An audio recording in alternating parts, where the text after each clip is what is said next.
L'histoire des sciences, ça permet alors ça s'appelle la culture scientifique aussi, hein, peu importe le nom, mais ça permet de contextualiser, surtout d'humaniser les sciences. Donc, je suis physicien de formation, puis après, je suis devenu historien des sciences, mais je vais pas essayer de vous faire comprendre les sciences ce soir à travers l'histoire des sciences. Donc, c'est vous raconter la vie des scientifiques, certains scientifiques, et qui ont un lien justement avec ce thème de la honte qui m'a surpris, mais qui en fait, j'ai remarqué qu'il était vraiment très présent dans cette histoire des sciences. Alors, il y a un premier personnage qui m'avait fasciné il y a quelques années, c'est Alexandre Grothendieck. Et je ne sais pas si vous avez entendu parler de ce mathématicien, c'est le grand mathématicien de la deuxième partie du XXe siècle, qui est décédé il y a quelques années, et qui nous a bien fait honte. Enfin, je veux dire, qui nous a bien foutu la honte, je ne sais pas comment dire. Il a écrit une lettre, à un moment donné, pour nous dire « Je me retire de la vie dans les Pyrénées pour ce que vous faites de ce que je vous ai laissé ».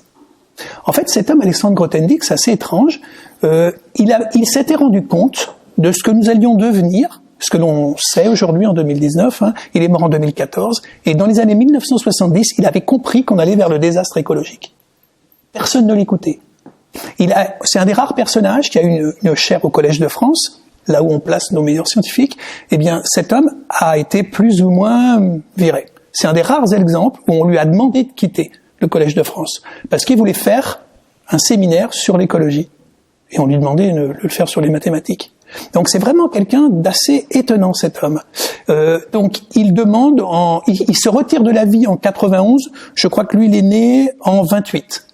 En 28, donc vous voyez, il prend sa retraite en 88, il a 60 ans. En 91, il décide de se retirer du monde. Il s'en va dans un petit village des Pyrénées, on n'a jamais su où c'était, jusqu'à sa mort. Après on a su le nom du village, il a été protégé. Et je crois que c'est en 2001, il envoie une lettre à un de ses anciens élèves, un mathématicien, et il lui dit « Vous brûlez tout ce que j'ai fait. Vous brûlez tout ce que j'ai fait. » Et heureusement, on lui a désobéi. Et on a gardé encore des milliers de pages qu'on essaie de comprendre. Et cet homme nous a dit quelque chose qui était juste. C'est ce qui nous arrive aujourd'hui. Mais on ne l'a pas écouté. Il a dû avoir honte de nous. Le deuxième personnage que vous connaissez tous, hein, c'est Albert Einstein. Donc, lui, il a éprouvé de la honte pour avoir fait quelque chose en 1939, et c'est dans un célèbre interview à Newsweek le 10 mars 1947 où il exprime sa honte d'avoir envoyé une lettre au président Roosevelt pour avoir incité les États-Unis à se lancer dans le programme atomique. Si j'avais pu savoir que les Allemands ne parviendraient pas à mettre au point la bombe atomique, je n'aurais personnellement pris aucune décision relative à celle-ci. Donc le scientifique, on aurait pu penser au départ, moi je pensais que c'était par ses travaux, parce qu'effectivement ces travaux ont été fondateurs de tout ce qui va devenir après dans ce domaine-là. Et pourtant c'est pas ça. Hein, c'est cette lettre qu'il a écrite qu'il aurait, s'il avait su. Donc il a dû avoir terriblement honte. Il va mourir en 1955. Hein, c'est un homme qui a eu. Je propose une conférence sur les paradoxes de la vie d'Albert Einstein, parce que c'est quand même surprenant, quoi, ce qui s'est passé pour lui dans toute sa vie.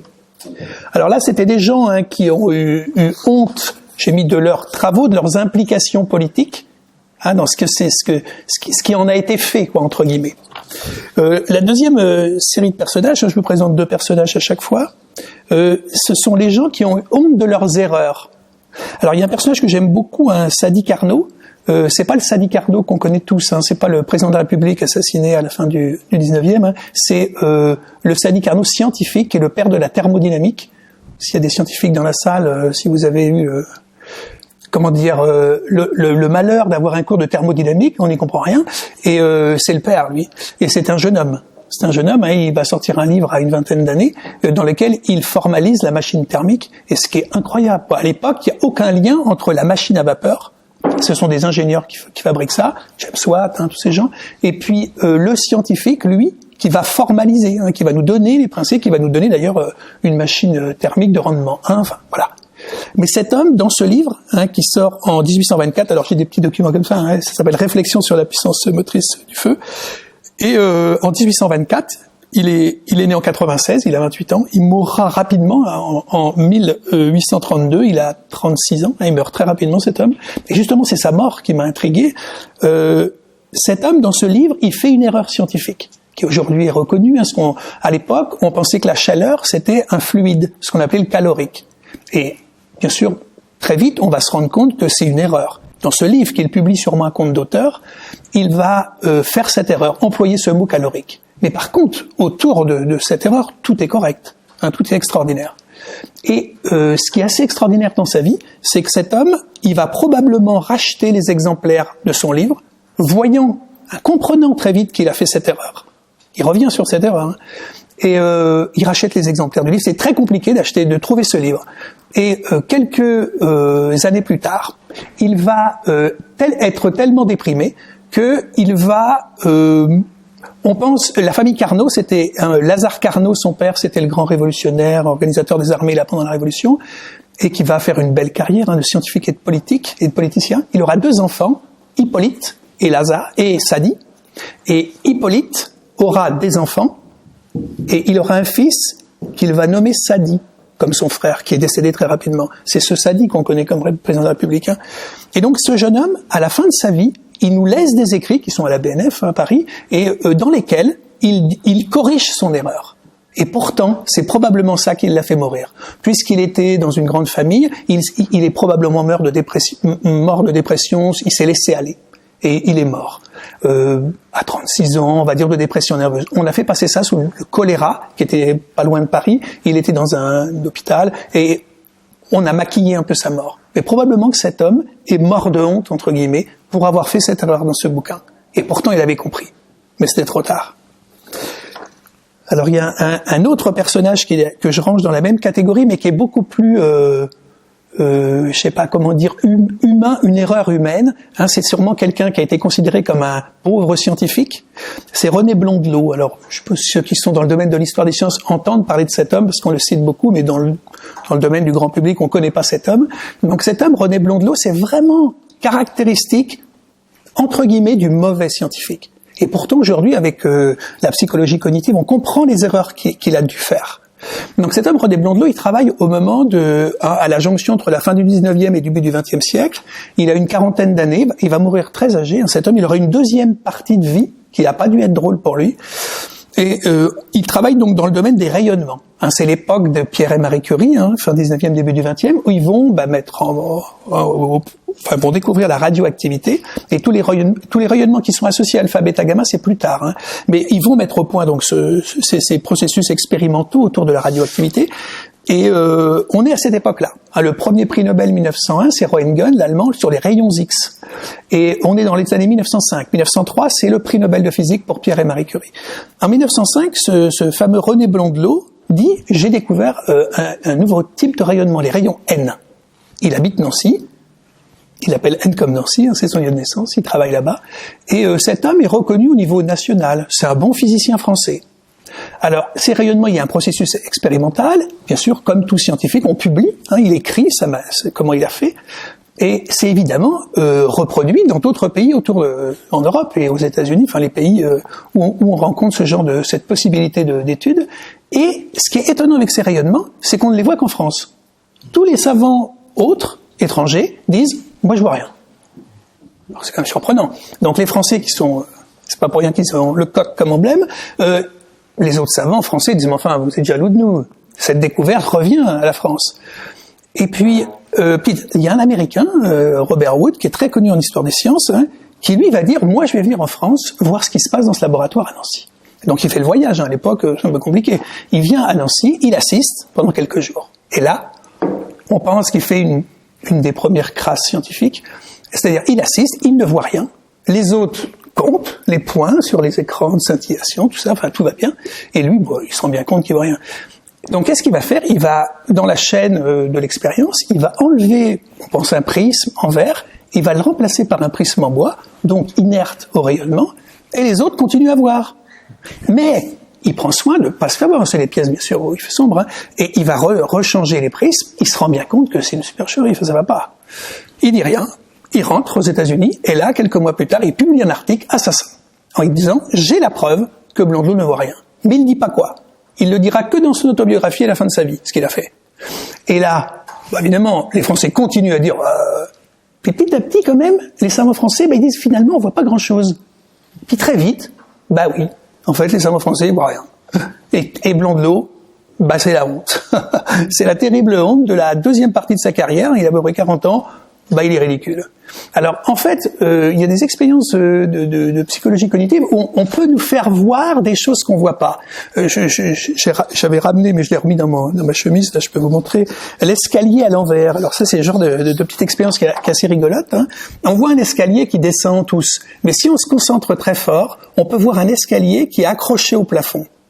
C'est une petite expérience qui est rigolote, il y en a d'autres, où on peut vous faire voir des choses que vous n'avez pas l'habitude de voir. Et ce qui est très surprenant, ceux qui voient un escalier qui descend, s'ils se concentrent sur un angle de l'escalier, eh bien très vite votre cerveau va basculer de l'autre côté. Vous revoyez un escalier qui descend. On peut pas le garder très longtemps. Voilà de ce genre d'expérience qu'on rencontre en psychologie cognitive. Alors ce pauvre Blondelot, il a fini sa carrière dans la honte, mais c'est peut-être il voulait tellement voir quelque chose, oui, qu'il l'a vu. Et puis d'autres, comme tu as expliqué, je crois, Bruno, ou je sais plus, sinon c'est peut-être, peu importe, tous les trois, vous avez dû parler de ça. Comment faire pression, je sais pas, sur d'autres personnes pour qu'ils voient quelque chose que personne ne voit en fait. Donc voilà le deuxième personnage qui à travers une erreur. Alors Sadi Carnot, c'est différent parce que Sadi Carnot, c'est une erreur qui était partagée par l'ensemble des scientifiques de son époque, et c'est le premier qui s'exprime en disant « je crois que j'ai fait une erreur ». Alors que Blondelot, c'est terrible pour lui. C'est les autres qui vont dire « mais tu fais une erreur ». Il est bien obligé de l'admettre, quoi. Alors après, il y a deux autres... le troisième catégorie de la honte, j'ai mis « j'ai honte de ce qu'on leur a fait pour leurs travaux ».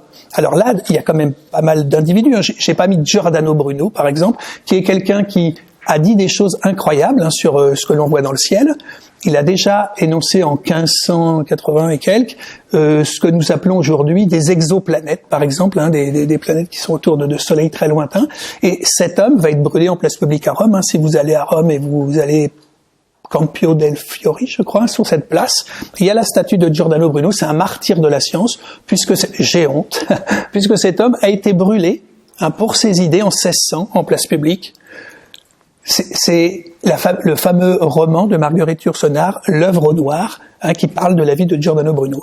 Alors le deuxième personnage qu'on pourrait développer, bien sûr, mais je vais pas le faire parce que le temps passe, c'est Galilée. Le célèbre procès de Galilée aussi, j'ai un peu honte pour ce qu'on lui a fait subir, puisque cet homme est quand même le père de la mécanique galiléenne, ce principe d'inertie dont je m'étalerai pas sur les sciences, mais qui est quand même le premier postulat de la relativité restreinte d'Einstein en 1905, c'est quand même il nous a laissé une mécanique quand même impressionnante.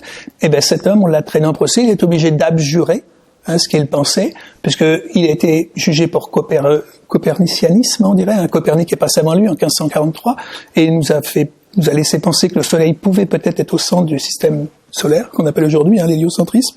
C'est le géocentrisme à l'époque, la Terre est au centre. Et puis Galilée apporte des preuves, en fait, à travers plusieurs observations, au cours de sa vie, sur ce fait-là, et bascule après 1600, dans cette idée-là. Et donc, il va subir un procès pendant lequel on lui fait comprendre qu'il serait mieux qu'il abjure ses idées. Il va sauver sa vie. Souvent, les étudiants me disent « Galilée, il a été tué ». Non, il n'a pas été tué, il a abjuré, et il a été sauvé par cette abjuration. Charles Darwin, là encore un personnage, moi, que je trouve très émouvant. Il a écrit un livre qui est très intéressant, qui s'appelle Autobiographie, qu'il a écrit pour ses petits-enfants, pour qu'ils comprennent ce qu'il a fait au cours de sa vie. Et cet homme, c'est pas lui qui s'est battu pour son idée d'évolutionnisme, c'est d'autres savants qui étaient autour de lui, mais il a dû être très touché par les attaques qu'il subissait. C'était vraiment un homme, il a voyagé de 21 à 26 ans pendant 5 ans autour du monde, il a ramené des tas d'observations, il est devenu un grand scientifique avant le livre. C'est un homme qui est né en 1809, il sort son célèbre livre L'origine des espèces en 1859, il a 50 ans. Et avant, il est devenu un grand scientifique déjà. Et ce livre, il sait très bien ce que ça va faire dans la société anglaise, face au créationnisme. Et il se retire, en fait, dans son manoir, c'est un homme assez riche, et il se retire et il ne participe pas au combat pour cette idée. Mais il a dû sûrement, lui, aussi avoir honte, de voir ses collègues, lui, ne pas accepter cette nouvelle idée. Et donc, on l'a un petit peu, entre guillemets, persécuté pour ses idées. C'est quand même assez surprenant pour moi de voir comment ces gens-là ont été courageux pour lutter contre la majorité des autres, Alors, quelqu'un aussi que j'aime beaucoup, mais je vais en parler brièvement, c'est Marie Curie, évidemment. J'ai honte de ce qu'on lui a fait subir. Marie Curie, en tant que femme, je vais parler juste pas en tant que scientifique, parce qu'elle a aussi subi des choses en tant que scientifique. On a eu du mal à reconnaître son mérite scientifique. Mais en tant que femme, on lui a fait une campagne terrible lorsque il y a eu à l'académie, lorsqu'il y a quelqu'un qui meurt, il y a un fauteuil de libre et on demande à des gens de se présenter. Et Marie Curie, donc, on lui a demandé de se présenter. Et c'est une année terrible, 1910-1911 pour elle. Et elle avait une liaison amoureuse avec Paul Langevin, qui lui était marié avec des enfants. C'était compliqué. C'était très compliqué pour lui. Elle était libre. Son mari était mort en 1906. Pierre va mourir dans un accident bête à Paris. Et cette femme va subir l'opprobre, va subir vraiment des terribles attaques dans les journaux lorsque se présente à l'académie en tant que femme, en tant qu'étrangère, en tant que mauvaise scientifique, incapable de faire quoi que ce soit sans son mari. Elle a le 2e prix Nobel toute seule, en 1911, elle a eu physique et chimie. C'est la seule personne qui, à cette époque-là, avait eu 2 prix Nobel. Il y en a eu d'autres après, mais c'est une des rares personnes. Et cette femme, j'ai vraiment un peu honte pour ce qu'on lui a fait subir. Et Einstein, une belle phrase sur elle, il y a marqué « La seule personne que la gloire n'est pas corrompue ». Einstein, de Marie Curie, qui est très, très admiratif de Marie Curie. Encore deux personnages qui m'ont... Oui, un dernier que quand même je me réserve pour la fin. Alors, Alan Turing, c'est bien sûr un de mes préférés. Donc cet homme qui est quand même un cerveau impressionnant, quoi. Ce type qui, très jeune, fait un article de mathématiques, mais que personne ne comprend. Enfin, c'est extrêmement difficile. Il y avait des problèmes laissés par un grand mathématicien allemand, Hilbert. Là, il y avait trois grands problèmes. Il va être un de ceux qui résout un des problèmes, avec Kurt Gödel. Pierre connaît ça mieux que moi en mathématiques. Et ce type va avoir donc une œuvre en mathématiques dès 24 ans, je crois il est en 12, en 36. Après, pendant la Seconde Guerre mondiale, on pense à un des personnages les plus importants de la nature de Winston Churchill, du niveau de Winston, pour sauver ce qui va se passer en étant capable de décrypter le système de codage des messages allemands. Puis, aussitôt après, suite aux machines qu'il a fabriquées pour ce décryptage, s'en va vers l'ordinateur, évidemment, mais dans cet arché de 36, il y a la machine et la programmation. Il est à l'origine de tout. Et puis après, il s'en va vers cette idée d'intelligence artificielle qui est en train de bouleverser nos sociétés. Et c'est à Alan Turing, le thèse de Turing, que l'on doit cette idée qu'un jour, une machine fera tout ce qu'est capable de faire un être humain. Et cet homme va être persécuté pour son orientation sexuelle, pour son homosexualité, et on va l'emmener, je résume, l'emmener au suicide. Il avait plus tellement le choix. On lui avait fait un traitement hormonal aux oestrogènes qui lui faisait perdre toute capacité physique. C'est un marathonien très fort. Physiquement, il courait très vite et il était très fort. Et intellectuellement, il perd ses moyens, quoi. Donc, il va choisir la mort. Il va mordre dans une pomme trempée dans le cyanure. Le logo de Apple, c'est très étrange. Steve Jobs aura toujours dit, c'est pas du tout ça qui nous a inspiré pour ce logo. Mais c'est troublant que cet homme, qui est à l'origine de l'informatique, on peut résumer, soit sur ce logo. Et vraiment, on lui a fait Gordon Brown, je crois, en 55 ans, je crois, après sa mort. C'est en 2009, je pense, Gordon Brown, Premier ministre anglais, s'excuse auprès de la famille Turing pour ce qu'on lui a fait subir, quoi. Nous pouvons avoir honte. Un homme qui nous a fait honte, Fritz Haber, donc le scientifique sans aucune conscience. Donc je vais résumer sa vie. Né de confession juive, né allemand, en 14-18 est à l'origine des gaz que les Allemands utilisent. Les Allemands perdent la guerre.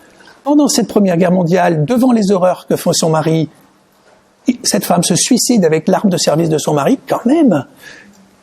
En 18, il a le prix Nobel, cet homme, pour ce qu'il avait fait en chimie, mais il est obligé de fuir l'Allemagne. Il a des comptes à régler, bien sûr. Enfin, il a des comptes à rendre sur ce qu'il avait fait. L'Allemagne a perdu. Il est très vite réhabilité. Il revient en Allemagne.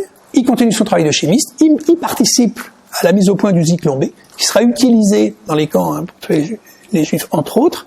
Et cet homme, en 33, Hitler prend le pouvoir, il est persécuté en tant que juif, donc il est obligé de refuir. En 18, il s'était réfugié en Suisse, il se réfugie en Suisse et mourra en Suisse. Donc c'est quand même quelqu'un qui a eu, quand on parle de science sans conscience, Edgar Morin, ce livre Science sans conscience, et voilà un homme, on se demande où il avait mis sa conscience quand même,